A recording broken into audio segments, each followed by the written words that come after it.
আসসালামু আলাইকুম এভরিওয়ান, স্বর্ণাজ কিচেনে আপনাদের স্বাগতম। কেমন আছেন সবাই? আশা করি আল্লাহর রহমতে সবাই খুব ভালো আছেন। আজকে আমি আপনাদের সাথে শেয়ার করব এক সপ্তাহের জন্য পরোটা সংরক্ষণ রেসিপি।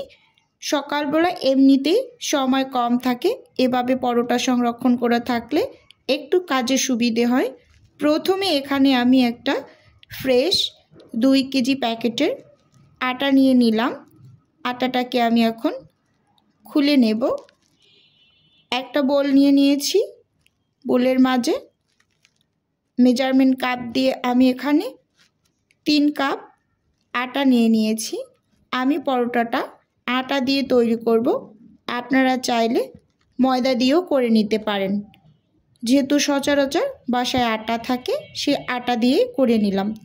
দিয়ে দিলাম স্বাদ অনুযায়ী লবণ, আর দিয়ে দিলাম সেই সাথে 1/3 কাপ রেগুলার তেল।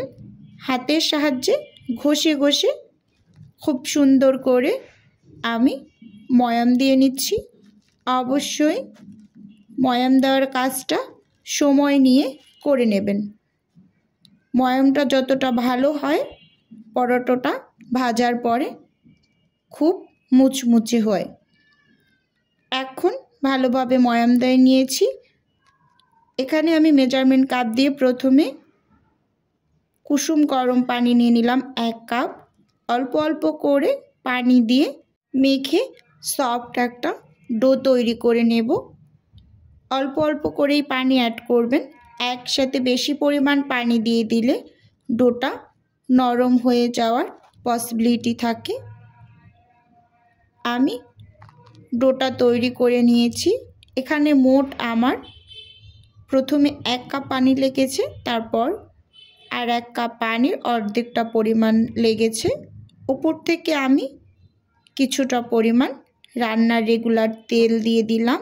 দিয়ে চারপাশে খুব ভালোভাবে লাগিয়ে দিয়ে ডোটাকে আমি রেস্টে রেখে দিলাম 10 মিনিটের মতো। এখানে আমি ছোট্ট একটা বাটি নিয়ে নিয়েছি, এর মাঝে নিয়ে নিলাম কিছুটা পরিমাণ তেল, আর 1 চামচ উঁচু উঁচু করে নিয়ে নিলাম কর্নফ্লাওয়ার। চামচ দিয়ে তেলের সঙ্গে কর্নফ্লাওয়ারটা খুব ভালোভাবে মিশিয়ে নেব। মিশিয়ে নেওয়া হয়ে গেলে এটাকে সাইডে রেখে দিয়েছি। 10 মিনিট পর ডোটার কাছে চলে এসলাম, দেখিয়ে দিচ্ছি। 10 মিনিটে রেস্টে রাখার ফলে ডোটা আগের থেকে আরও বেশি সফট হয়ে গিয়েছে। হাত দিয়ে 1 মিনিটের মতো একটু মেখে নিচ্ছি। বেশি একটা মাখার প্রয়োজন নেই, এমনিতেই ডোটা রেস্টে রাখার ফলে অনেকটাই সফট হয়ে গিয়েছে। এটাকে আমি সরাসরি একটা কাঠের বোর্ডের উপর নিয়ে নেব রুটি তৈরি করার জন্য। নেওয়ার পরে এটাকে আমি আবার একটু 10 সেকেন্ডের মতো করে মধ্যে নিলাম। এই পর্যায়ে হাতের সাহায্যে আমি লেচিগুলো কেটে নিচ্ছি রুটি তৈরি করার জন্য। পাতলা করে প্রথমে রুটিটা তৈরি করতে হবে। পরোটার রুটিটা সবসময় প্রথম অবস্থায় পাতলা করে তৈরি করতে হয়। এক এক করে আমি সব লেচিগুলো কেটে নিয়েছি হাত দিয়ে, আপনারা চাইলে চাকু দিয়েও করে নিতে পারেন। সবগুলো বোলের ভিতরে তুলে নিয়ে লেচিগুলো ঢাকনা দিয়ে ঢেকে রেখে দিলাম সাইডে। একটা লেচি নিয়ে নিলাম, নিয়ে ঘুরিয়ে ঘুরিয়ে নিচ্ছি হাত দিয়ে। এখন পরোটাগুলো তৈরি করে নেব। প্রথম অবস্থায় পরোটার রুটিটাকে পাতলা করে বেলে নেব। উপর থেকে কিছুটা পরিমাণ ময়দা ছিটিয়ে দিলাম। এখন বেলুনির সাহায্যে প্রথমে রুটিটাকে তৈরি করে নিচ্ছি একদম পাতলা করে। রুটিটা তৈরি হয়ে যাওয়ার পর এটার পুরুত্বটা একটু দেখিয়ে দিচ্ছি, দেখলেই বুঝতে পারবেন। আর পরোটার প্রথম অবস্থায় যে রুটিটা আমরা বেলে নেই, এটা মূলত পাতলা করে বেলে নেওয়ার ফলে পরোটাটা অনেক বেশি মুচমুচে হয়। এখন যে আমি কর্নফ্লাওয়ারের মিশ্রণটা রেডি করেছিলাম, সেটা উপর থেকে দিয়ে এভাবে করে হাত দিয়ে একদম রুটির চারপাশে লাগিয়ে দেব। স্কিনে দেখেই বুঝতে পারছেন। তারপর উপর থেকে আমি কিছুটা পরিমাণ আটা ছিটিয়ে দিলাম। ছিটিয়ে দেওয়ার পর আমি যে পরাটার শেপে ভাঁজ দিয়ে নেব। মূলত আমরা পরাটা বলতে চারকোনা শেপটাকেই পরাটা হিসেবে জানি, তারপরও মানুষ অনেকভাবেই করে থাকে, তিন কোনাও করে থাকে। যার যার ইচ্ছা অনুযায়ী করে নেবেন। ওপর থেকে আমি আবারও কর্নফ্লাওয়ারের মিশ্রণ দিয়ে প্রতি ভাজে ভাজে উপর থেকে ময়দা ছিটিয়ে দিয়েছি। এখন পরাটার ভাঁজ করে নিলাম।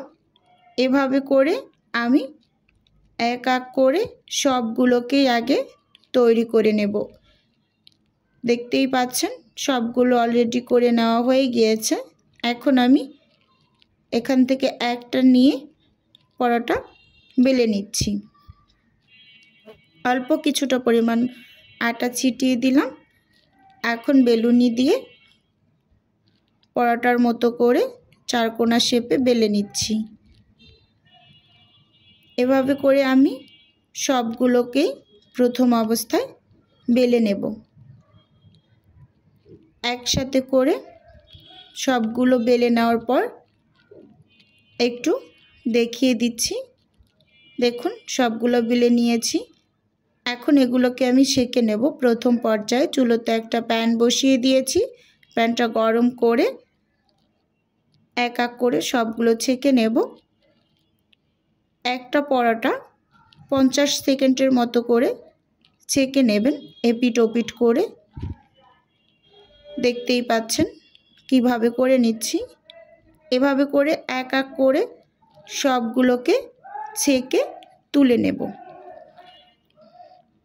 এভাবে আপনি পরোটাটা দীর্ঘদিন সংরক্ষণ করতে পারেন। এখন সবগুলো পরোটা আমি ছেঁকে এই যে ঠান্ডা করে নিচ্ছি। একটা কাপড় বিছিয়ে প্রত্যেকটা পরোটাকে পাশাপাশি রেখে একদম ঠান্ডা করে শুকিয়ে নিচ্ছি। এক পিস ঠান্ডা হওয়ার পর আর এক পিস উল্টে দিলাম। এখন এগুলোকে তুলে নিচ্ছি। দেখতেই পাচ্ছেন একদম শুকনো, কোনো পানি নেই, ভিজা ভিজা ভাবও নেই। এখানে আমি একটা রুটি বক্স নিয়ে নিলাম। এক এক করে পরোটাগুলোকে আমি রুটি বক্সের ভিতরে রেখে দিচ্ছি। আমি কিন্তু রুটিগুলো এভাবে সংরক্ষণ করি আর পরোটাও এভাবেই সংরক্ষণ করি।